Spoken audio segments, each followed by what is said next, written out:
Warning. Our YouTube channel and its videos may contain scenes, language, and content that may not be appropriate for all audiences. These videos include surveillance footage, undercover pursuit of suspects, actual police and rescue operations, and fearless confrontations. If you do not approve of the content, please do not watch our videos. If you wish to continue, we strongly advise that you proceed with caution. Viewers' discretion is advised. Okay, nagbabalik po ang Kilos Pronto. O dito na tayo, Ben, no? Tayo po ay nag-aanyaya ho sa mga gusto magpa-feature po na kanila po mga lugar, mga tao, mga events. Libre ho to, di ba, Ben? Linawin natin, Lex, no? Kaya ho namin ginagawa itong tampok.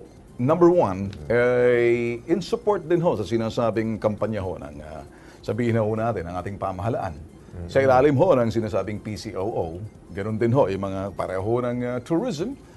Dito ho, sa amin, ito ho yung mga segment lang ho na talagang picked. Ngayon, kung kayo ho may mga lugar dyan, sabi nga sa tao, people, places, and events, at gusto nyo hong ma-feature dyan, kami na hong pupunta sa inyo, libre, no cost to you. Yun. Kaya ang tampok ko natin ngayong gabi, pinuntahan ho namin to. Lumang simbahan. Dahil malapit na pala ho, ang dahil Wednesday is Ash Wednesday na para ho sa mga Katoliko. So magbibilang ko kayo 40 days ho niyan, yun na po yung Holy Week. Okay?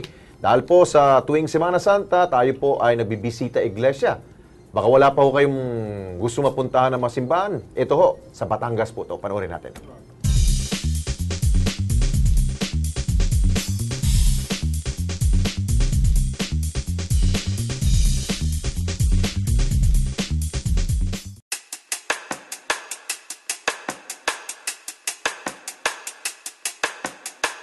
Halos 43 kilometro mula sa Batangas City, matatagpuan ang isa sa mga pinakalumang simbahan sa lalawigan ng Batangas, ang San Juan Nepomuceno Church. Kasing kulay ng kultura ng mga Batanggenyo ang kasaysayan ng simbahang ito. Mahigit 1.5 siglo nang nakatayo ang simbahan ng San Juan Nepomuceno sa puso ng bayan ng San Juan, Batangas.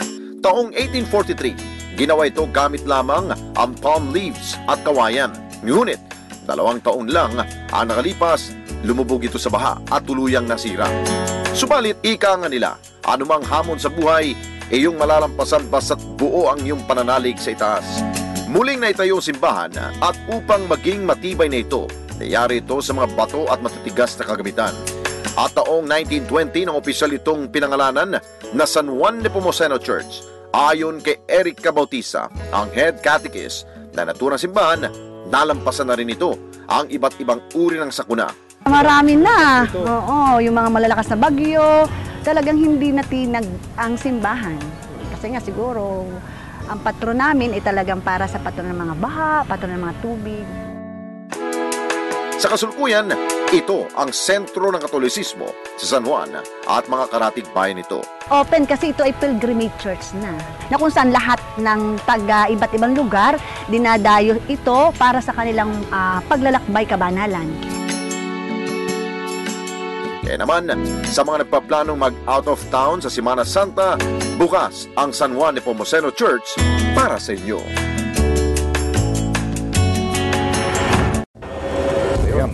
Well, linawin natin ulit, Lex, ano? Sa mga, ito, marami ho mga sites, locations, para sabihin na ho natin destinations. Kami na ho nagsasabi ho, ito ho for our consumption, doon sa mga segment na sinasabi natin, Lex. Ito ho ina-experience na ho namin in the past, na kapag ho kami nanawagan, kung nakikita niyo yung lugar ninyo, let's say, businesses man yan, wala ho kaming hinihinging dito, kundi to shoot only para may palabas para dito sa programa ito magamit ho natin.